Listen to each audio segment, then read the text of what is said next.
আলাইকুম। সবাই কেমন আছেন? আশা করছি কাছে দূরে দেশ এবং দেশের বাহিরে যে যেখান থেকে আমার এই ভিডিওটি দেখছেন, আশা করছি সবাই আল্লাহর রহমতে ভালো আছেন। আলহামদুলিল্লাহ, আমরাও ভালো আছি। আজকে সকালে নাস্তায় ছিল ডিম পাউরুটি। সকালবেলা হাতে খুব একটা কম সময় থাকে, তো এই কারণে চেষ্টা করি ঝটপট নাস্তাটা তৈরি করার জন্য, যাতে সহজে হয়ে যায় এই ধরনের নাস্তা। তো আজও সেটাই করছিলাম। প্রতিদিন ঘুরে ফিরে একই কাজকর্ম, এই তো খাওয়া দাওয়া, রান্না বান্না, ঘর গোছানো, এগুলো দিয়ে কিন্তু দিনটা কেটে যায়। তাছাড়া মাঝে মধ্যে একটু বাহিরে ঘোরাঘুরি, এই তো এভাবেই প্রতিদিনের সকাল শুরু হয়। আমরা যারা গৃহিণীরা আছি তাদের সকাল কিন্তু ঘুরে ফিরে একইভাবেই কাটে, সে যেভাবেই কাটুক না কেন। তো সকালবেলা এখানে আমি আমার জন্য নাস্তা বানিয়ে নিয়েছিলাম। এর মাঝখানে কিন্তু টুকটাক অনেক কাজকর্ম ছিল, ছেলে স্কুলে চলে গিয়েছে, তো ওর টিফিন রেডি করে দিয়ে তারপর আমি আমার নাস্তা বানাতে চলে এসেছি। আচ্ছা, প্রতিদিন ভাবি যে একই রকম ঘুরে ফিরে এই ভিডিওগুলো আপনাদের কাছে ভালো লাগে কিনা, বা আপনারা দেখতে বোর ফিল করেন কিনা। তো সব মিলিয়ে আসলে আমি যেহেতু একজন খুবই সাধারণ গৃহিণী, আর সাদামাটাভাবেই সব কিছু আমার মতো করে গুছিয়ে নিয়েছি, তো ওটা আপনাদের কাছে দেখতে ভালো লাগে কিনা আমার না অনেক বেশি জানতে ইচ্ছা করে। আপনারা অবশ্যই আমাকে কমেন্ট করে জানাবেন। তাছাড়া আপনারা কোন ধরনের ভিডিও দেখতে পছন্দ করেন এটাও চাইলে আমাকে জানাতে পারেন, আমার কাছে ভীষণ ভালো লাগবে।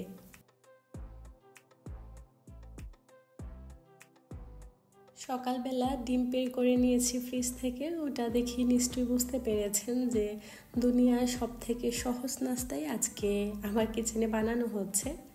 তো এখানে আমি প্রথমে একটা ডিম ভেজে নিয়েছি, আর পাউরুটিগুলোকে একটু হালকা বাটার দিয়ে ছেঁকে নেব। টোস্টার থাকলে হয়তো অনেকটা ইজি হতো, তবে সেটা যেহেতু এখন নেই, তো এভাবে ফ্রাইং প্যানেই হচ্ছে একটু টোস্ট করে নিব। তো ডিমটাও ভাজা হয়ে গিয়েছে, আমি উঠিয়ে নিচ্ছি। কিছু কিছু জিনিস এমন থাকে এটা সাধারণ হলেও কিন্তু বেশ অসাধারণ কাজ করে। যেমন আমি কিছুদিন আগে না এই তাওয়াটা কিনেছিলাম, একটু সমান দেখে নিয়েছিলাম, এতে করে রুটি পরোটা সহজে ছেঁকে নেওয়া যায়। কেনার সময় যে আহামরি এটা খুব একটা ভালো ছিল বা ভালো হবে সেটা কিন্তু একদমই আশা করিনি। তো এখন আস্তে আস্তে ব্যবহার করছি, তো বেশ ভালো লাগছে। তাছাড়া আমার কাছে মনে হয় এটা না আমাকে বেশ অনেকটাই সাহায্য করে। অনেক সময় দেখা যায় আমি মাছ ভাজার জন্য এক্সট্রা করে আর অন্য কোনো ফ্রাইং প্যান ইউজ করি না, এটাতেই মাছগুলো ভেজে নিই। তো এক কাজে দেখা গিয়েছে কি আমার দুইটা কাজই হয়ে গিয়েছে। তবে এটা যে খুব একটা ভালো কোয়ালিটির তা কিন্তু না, আর দামটাও কিন্তু অত বেশি ছিল না, 800 টাকার মতো মনে হয়েছিল বাংলা টাকায়। তো দেখলাম যে বেশ ভালোই কাজ করছে। আপাতত আমি এটাই ব্যবহার করছি, তাছাড়াও কিন্তু আমি বেশ কিছু আরও কিনে রেখেছি নতুন। কেন যেন ভাবছি যে এটাই ব্যবহার করা শেষ করি, তারপর না হয় ওগুলো নামাবো। তো সেটার জন্যই আসলে এটা ব্যবহার করছি না, এখন পুরনোটা দিয়ে কাজ চালিয়ে নিচ্ছি। এই তো নাস্তা বানানো হয়ে গিয়েছে, এখন সকালে নাস্তাটা খেয়ে নিয়ে তারপর হচ্ছে একটু বাহিরে যাব। আজকে না একটু বাহিরে যাব, টুকটাক কিছু বাজার করতে হবে। আসলে অল্প বাজেটের মধ্যে আমরা কিভাবে মাসের বাজারটা গুছিয়ে করতে পারি, তো আজকে আপনাদের সঙ্গে ভাবছি ওটাই শেয়ার করব। তবে আমার অভিজ্ঞতা থেকে বা আমি কিভাবে মাসের বাজারটা গোছাই, তো ওটাই হচ্ছে আজকে আপনাদেরকে দেখাবো। তো এই তো এখন একটু আয়েশ করে সকালে নাস্তাটা করে নিচ্ছি।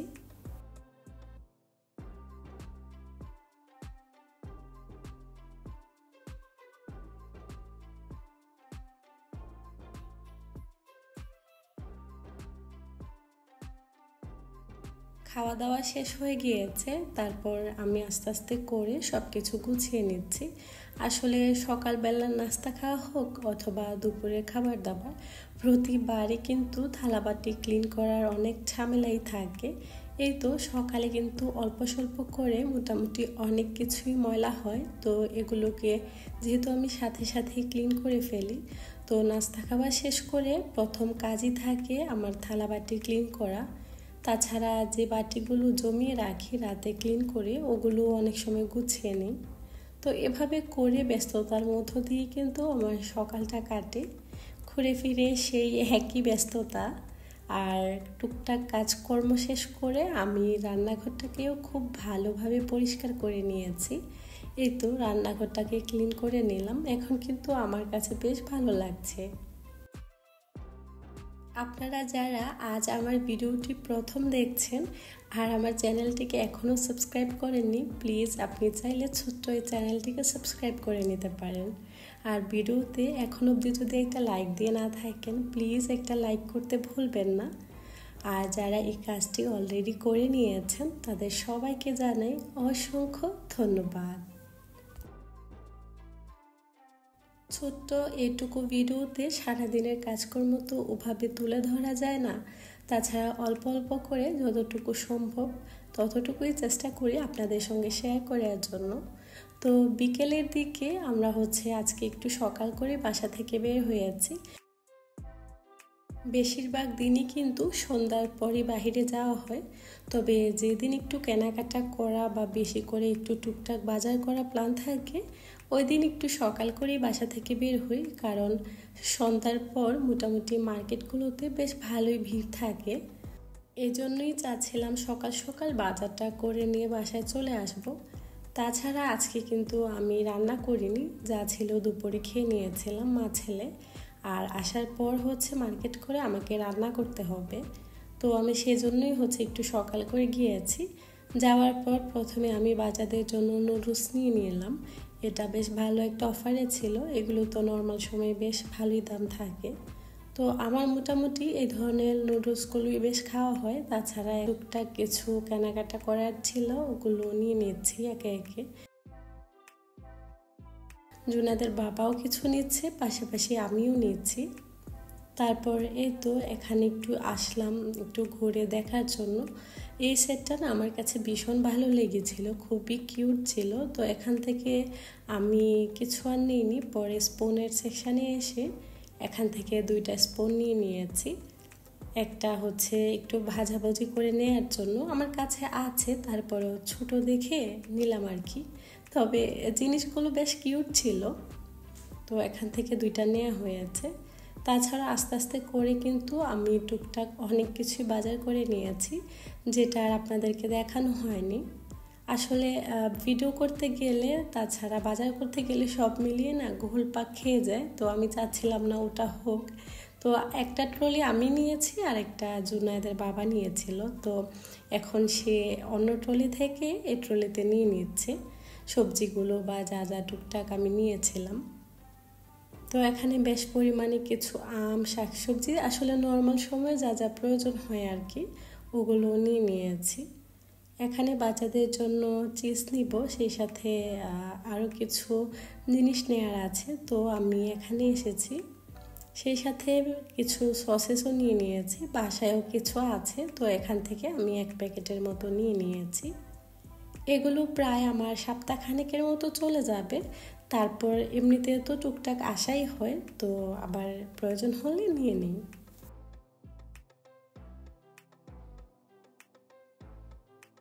তারপর আর কি হাতে একটা আইসক্রিম নিয়ে খেতে খেতে বাসায় চলে এসেছি। বাচ্চারা গরম আসছে পর থেকে মোটামুটি আমি বাচ্চারা সবাই কিন্তু আইসক্রিম অনেক বেশি পছন্দের হয়ে গিয়েছে, মানে কখনো মিসই হয় না। তো যাই হোক, বাসায় আসলাম, এখন ফ্রেশ হয়ে আস্তে আস্তে করে বাজারগুলোকে বের করে নিয়েছি। আচ্ছা, এখানে না মাসের বাজারও কিছু আছে, তাছাড়া সপ্তাহের জন্য যে বাজারগুলো লাগে আমি ওগুলোই করে নিয়ে এসেছি। বিশেষ করে সপ্তাহে কিন্তু মোটামুটি অনেক কিছুই লাগে, শাক সবজি, ওগুলো তো আর মাসে কখনোই আনা হয় না, মানে সপ্তাহে বা 4 দিন 5 দিন পরপরই আসলে প্রয়োজন হয়। সংসার এমন এক জায়গা যেখানে প্রয়োজনের শেষ নেই, আজ এটা নিয়েছি তো কাল ওটা লাগছে, এভাবে করেই আসলে চলতেছে।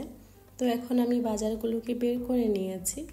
আসলে অল্প ইনকাম দিয়ে সহজেই কিন্তু মাস চালিয়ে নেওয়া যায়, একটু কষ্ট হলেও বুদ্ধি খাটিয়ে চলতে পারলে অনেকটা সহজ হয়ে যায়। যেমন এভাবে মাসের জন্য বা সপ্তাহের জন্য টুকটাক কিছু বাজার করে নিলে, যেমন আটা, ময়দা, লবণ, তাছাড়া তেল, এগুলো হচ্ছে আপনি যদি একটু সহজ করে চালিয়ে নিতে পারেন তাহলে কিন্তু মাসটা অনায়াসে বাজেটের মধ্যে দিয়ে কাটানো যায়।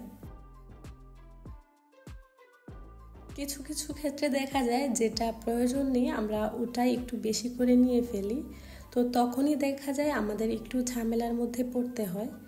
যে কোনো কিছু, যেমন আপনি একটা আটার প্যাকেট কিনছেন বা একটা তেল কিনছেন, একটু বাড়িয়ে কিনবেন বা একটু সেলে বা অফারে পেলে কিনলে কিন্তু নিজের অনেকটাই সুবিধা হয়। তো এরকম করে আসলে একটু বুদ্ধি খাটিয়ে চলতে হয়। তাছাড়া বাচ্চা থাকলে বাচ্চাদের খাবার দাবার এগুলো একটু বেশি করে কিনে নেওয়ার চেষ্টা করবেন, যাতে করে আপনি মাসটা চালিয়ে দিতে পারেন। বাচ্চাদেরকে তো আর প্রতিদিন হচ্ছে স্ন্যাক দিতে হয় না, একদিন এটা দিলেন তো একদিন ওটা, এভাবে করে আসলে মানিয়ে গুছিয়ে নিতে হয়। সংসার জীবন এমন এক জায়গা, আপনি যত বেশি জীবনকে মানিয়ে নিতে পারবেন, জীবন দেখবেন ঠিক তত বেশি সহজ হয়ে যাবে, সে হোক সংসার বা চলার ক্ষেত্রে। আমি এখানে টুকটাক বাচ্চাদের জন্য কিছু বিস্কিটও নিয়েছি, আর এই বিস্কিটগুলো কিন্তু আমার বেশ অনেক দিনই চলে যাবে, যেহেতু এখানে বেশ কিছু প্যাকেটও আছে। সেই সাথে ছোট ছোট করে আমি কিছু স্ন্যাক্সও এনেছি, যেগুলো প্রায় সময় সপ্তাহে একবার বা দুইবার আমি বাচ্চাদেরকে দিয়ে থাকি। তাছাড়াও যে সবজিগুলো আনি এগুলো তো আসলে বেশি দিন রাখা যায় না, তবে আমি যখন বাজার করি কেনার সময় আমি এটা মাথায় রেখেই কিনি যে আজকে কি রান্না করব ওটার জন্য এতটুকু পরিমাণে নেই, বা আমার কতটুকু দরকার রান্না করার জন্য আমি ততটুকু অনুযায়ী নেই। তারপর দিনের জন্য আমি আবার অন্য একটা সবজি সিলেক্ট করে রাখি, ওটাও আমি একদিনের পরিমাণ অনুযায়ী নিই, যেহেতু আমি বিভিন্ন দিন বিভিন্ন সবজি রান্না করি, তো ওইটা মাথায় রেখে আমি সবজির বাজারটা করে থাকি। তো এখানে টুকটাক আমি কিছু বাজার করে নিয়েছি, সবজি, তারপর আম, লেবু, গাজর, টমেটো, সব সময়ের জন্য আসলে রেগুলার যেসব সবজিগুলো লাগে বা ফল ফ্রুট লাগে, তবে আবার বাসায় ফলটা একটু বেশি সব সময় আনা হয়। তো আমি এখন আস্তে আস্তে করে বাজারগুলো গুছিয়ে নিয়েছি। একটু সহজভাবে চিন্তা করলে কিন্তু জীবনটা অনেক বেশি সহজ হয়ে যায়। আপনি যত বেশি জীবনটাকে রঙবিহীন করতে চাইবেন, দেখবেন জীবন এমনিতেই একটা বয়সের পর আর সেই রঙ থাকে না, সেটা হয়ে যায় একেবারে সাদা আর কালো। যাই হোক, আজকের মতো এখানে বিদায় নিচ্ছি। সবাই ভালো থাকবেন। আল্লাহ হাফিজ।